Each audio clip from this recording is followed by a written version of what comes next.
Hey, I'm Alex Radcliffe from Board Game Co. and today I'm reviewing Ancient Knowledge from Yellow Games.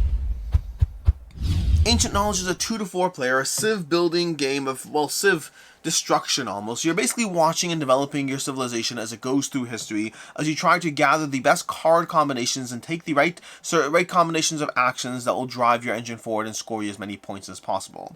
That's a lot of vague stuff, I understand that, but in general, you're going to get points primarily through having cards that slowly go through a sequence and eventually go into your civilization's history. You're also going to lose points for knowledge that you didn't save along the way. Basically, whenever you play a card, you're going to put knowledge on it, and if that knowledge isn't taken before the civilization goes, or the construct, the building, whatever it is, goes into history, then you will lose that knowledge, or it will represent negative points. You're also going to have technology cards over here. They'll give you a bunch of points, and a few other things, but those are the primary aspects going on. You play a card, it'll be worth points later, but it might be worth negative points if you don't take off enough of that knowledge, if you don't use and benefit from the knowledge along the way.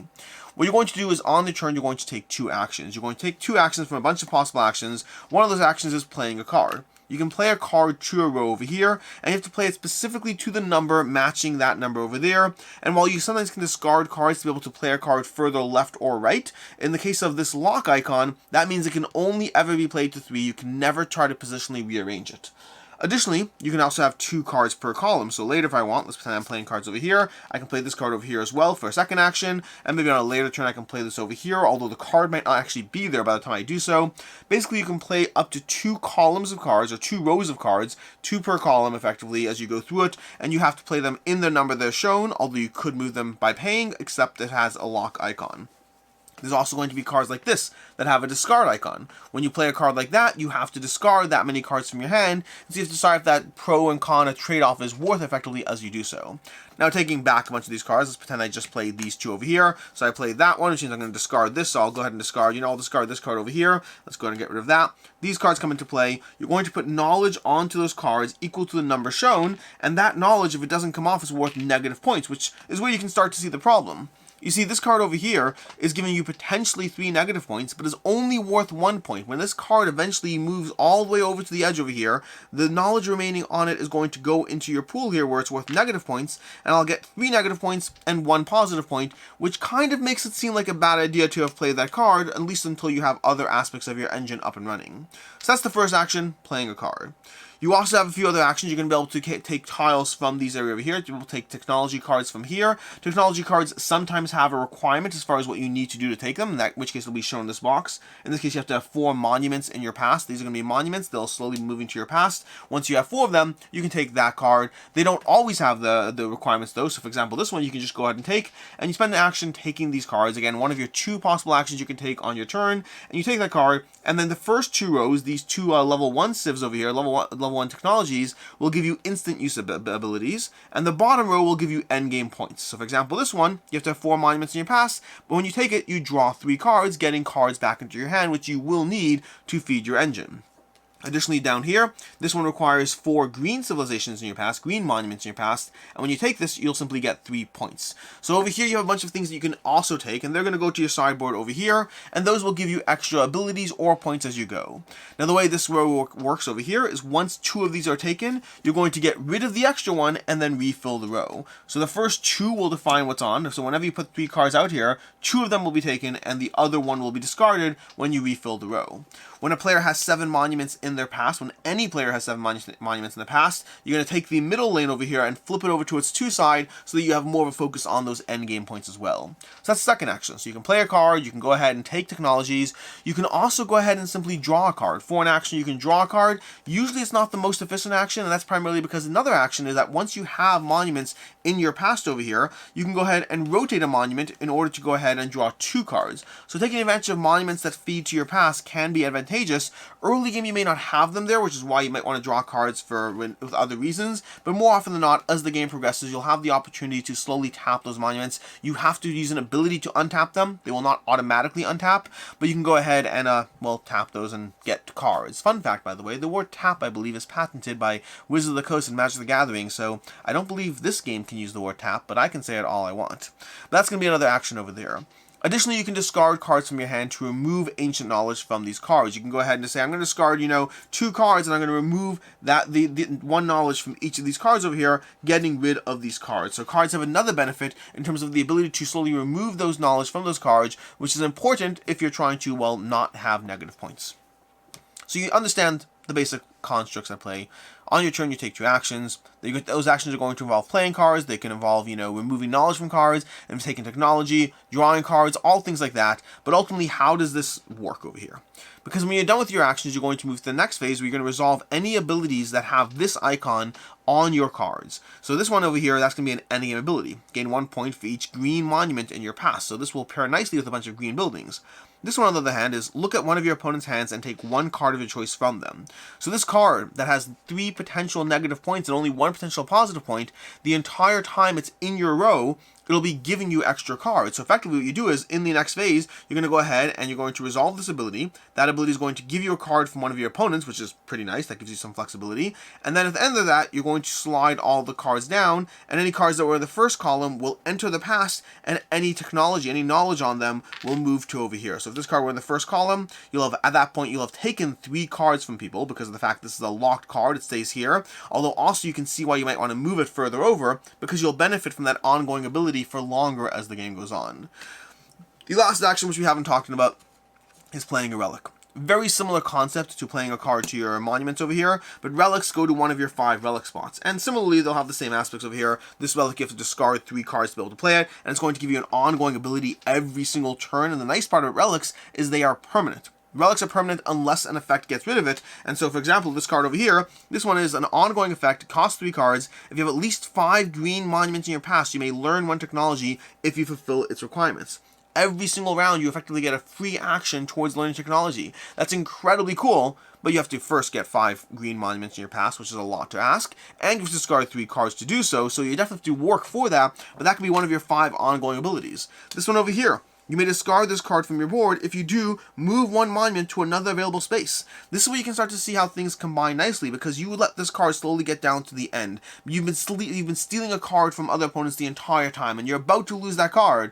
And now you go ahead and say, hey, by the way, I'm going to discard this card over here, and I'm going to move 1 monument to another available space, and boom, I have 6 more card steals coming my way because I just shifted over a card. You can start using the way cards combine and the abilities on the cards. They're all going to feed into each other in what they do as they slowly move through the past into your past. They move across your current timeline into your past. Any knowledge not yet gained is lost, and along the way you'll potentially get points, you'll get abilities, you'll get card combinations, and that's basically what's happening. The last thing to note, or probably last thing, is that at the end game is triggered when a player has 14 cards in their past. At that point, you could potentially have 15 because of the fact that, you could have 2 over here and they'll slide down the same turn. So you could have more than 14, but it triggers when you have 14 cards or more. It's going to trigger endgame. You'll add up all the points. You'll add up, any points in the cards in your past, any points in your technologies. You'll subtract any lost knowledge, and that will effectively be your score in ancient knowledge. Which brings us to the review of this, starting off with ease of play. Rulebook is actually fairly short. Rulebook is not, it's not long, it's not short, it's medium as far as, just how much complexity is going on here. We got, 9 pages, 11, 13 over here, 13 pages with some, and it's overall, they're fairly short pages. It's a small rulebook. It's very quick and to the point. There's a core system at play. There's 6 actions. I think there's 6 actions as far as what you can do. The complexity of the system comes far more from the interactions of how everything works together, especially given this gigantic stack of cards over here, as opposed to any complexity itself in the rules of the game. As far as what I like, don't like, and can see others not liking, starting with what I like, there's a huge variety of cards. That is the biggest thing. And this is a huge stack of cards that have a ton of different ways you can combine any number of different abilities and relics and monuments and all these things. And each color will have its strength, but you're going to be trying to lean into certain colors because you'll have a lot of things that are reward for colors. So you've already seen a few cards here where it's like, hey, every green card you have is going to have a benefit. And so getting other cards that check your green cards is going to be a part of that as well. You're going to be leaning into colors, leaning into strengths, but having an absolute ton of choices as far as what you can actually take here to try to build out your unique custom board. because you're going to have those relics, and those relics are tableau building. They are permanent. They're in play. They stick there, except for the relics that say discard this relic, or other cards might also tell you to discard a relic, or other opponents' cards might tell you to discard relics. There's all those things going on, but effectively, you have your tableau building of building out these 5 relics, and you can't simply discard a relic, by the way. If you have a 6th relic, you can't simply replace one. You have to have an ability in some way that tells you to get rid of it. You can't just play another. And so thinking through how fast you want to fill up those spots. What happens if you draw another relic down the road that really gives you a strong ability that works with everything, but you've already taken the 5 spots because you were so anxious to utilize those abilities. And the fact that the cards in your hand have so many things you can do with them, because cards have abilities and they're good and they're helpful, but also cards are a currency to pay for a lot of things, including getting rid of negative points. And so you want to be mindful and balanced around that, while also just trying to juggle and balance absolutely everything in this. It is a smorgasbord of abilities. That's what this game is. It is abilities after abilities after abilities. And then, of course, the technology tiles give you another small consideration as far as extra things you're trying to go for. Because you're like, hey, well, if I get 15 points in my lost knowledge, that's 15 negative points. But also, I can get this one, which is 4 points. I can get this one, which is 2 points. So, getting negative points can also open doors for you just as much as they can be a problem in and of themselves. So maybe you don't spend too much time getting rid of those points. Everything in the game comes down to what's going to interact with other things as you do it. And you're going to get to a point where you start drawing cards that do or don't work with the engine you've clearly been building and working towards. But there's just a ton of combinations. That's the biggest thing I can say about this game, is there's so many combinations of how you'll have a set of 5 or 6 or up to 10 different cards interacting. Actually, is it up to 12? Up to 12 different cards plus the 5 relics. You can have 17 possible cards going on at any given point. And the way those interact with each other is going to define the unique state of how you're actually approaching ancient knowledge. As far as what I don't like in the game, first of all, the early game can take a little time to get things up and running. You're going to want to start using abilities and getting things done and powering up some cards that check other game states. And early game can be a bit slower. You just don't have those things in play, and so that's a cost you have to be mindful of. You don't necessarily want to hold on to things too long. Early game, it can be tempting to try to hold onto a card and continue to pull it back and pull it back and pull it back, or try to clear all the knowledge from it before it gets lost. But sometimes having a card go into your past can start triggering your engine, and so you want to let those things go, but the early game can take a bit of time to get up and running. Along a similar note, not every game is going to have the same strength combos. Just because of the sheer variety of how you could have different things combining together, this does mean that this is a game where you can have incredibly strong turns, incredibly powerful turns, and you can feel very cool as you combine certain things. And then there'll be games where you have things that don't seem to be as cohesively working together as they were last time. It's fine. You'll have enough stuff happening that I've never had a game yet that felt like a complete dud. But I have had games where I felt more or less strong as far as how things combined based on the things that I had. There's so much going on here that there's going to be luck of the draw as far as just how much different things interact with one another, especially both early game, but also late game as you continue to draw into things, because late game, you're going to have a strategy set up. You're going to have a certain set of things you're locked into. You have been focusing primarily as green cards, and if you don't draw anything else that feeds off of green cards, well, then you're at a slight disadvantage if your opponent is drawing things that feed into the strategy they've already locked into. Because of the vast amounts of combinations, that also comes with that inherent negative side of more luck of the draw and not every game feeling as strong or as powerful as one game to the next. As far as I can see others not liking, first of all, what I just said, I don't often include things that are in what I don't like in what I can see others not liking at the same time, but in this case, it's really worth driving that home. Sometimes you will not feel like you have a powerful hand. This is one of those games where I think it may not be a game for you. That's always the case with any single game. It may not be a game for you. But this is a game that you might have a slightly less fun game 1, and a slightly more fun game 2, and a really powerful game 3. It all depends, and that does mean that you are at risk of inconsistency in terms of how enjoyable the engine can be. But it's a game that I think for me, we'll get into this final thoughts, but for me the game has always been good, but how good does vary.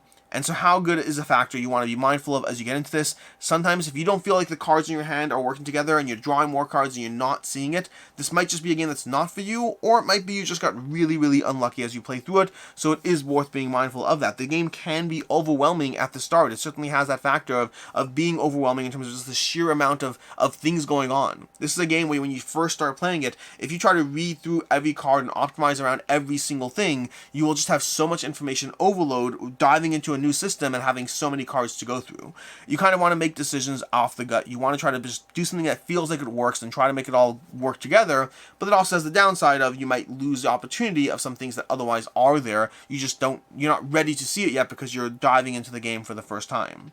I'll also say this is a game where it's very hard to track what others are doing.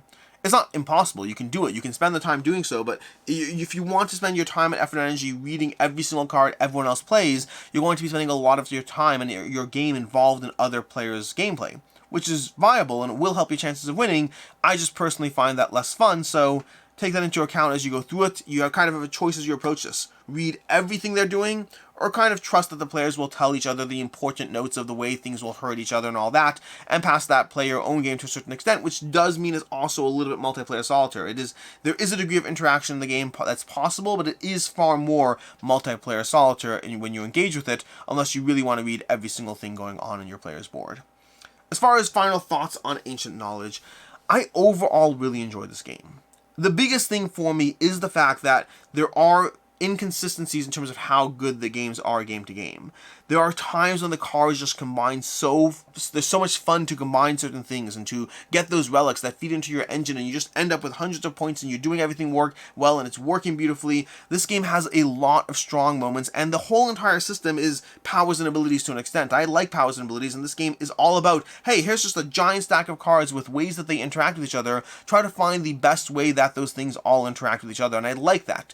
The only real downside for me, the major downside, is the fact that it is inconsistent in terms of how well those things work together. There are times when I feel I have so much fun with what's combining, and there are times when it's good, but not necessarily great, and that does lend itself to a certain small degree of inconsistency in the experience. For me, overall, it's a 4 out of 5. I really like what Ancient Knowledge is doing. I've had some really fun plays of this one, and it's one that I still want to keep experimenting with and seeing where it settles or how it is for me. As of right now, I'm really enjoying this one. A solid 4 out of 5. As far as other game recommendations, first of all, innovation. This game, to a large extent, reminds me of innovation in terms of the way you just have a ton of cards, the way things will interact, in degrees of just, again, the differences to the experience as far as how nicely things work with each other or not, and also even the factor of looking at each other's cards and, tracking a player's board fully, or kind of just focusing on your own thing, and what happens kind of happens. Lots of overlying similarities as far as innovation in terms of the way the games feel to me. And then secondly, I'll say, if you like the idea of, this game has an interesting aspect in terms of the engine you're building, the cards you're working towards are always temporarily in play. They are moving out of play they're helping you or they're worth points. They're helping you or they're worth points. And similarly along those lines, Kokopelli from Stefan Feld and Queen Games had a similar aspect of cards that you're trying to build towards things, but eventually you have to give something up that's helping you in order to actually get the points from those. Had a very similar, just lots of card play, lots of interactions, and then giving things up that are helping you in order to ultimately be worth points. In any case, until next time, I'm Alex Radcliffe from Board Game Co. I hope you enjoyed this video, and as always, I hope you have a good one.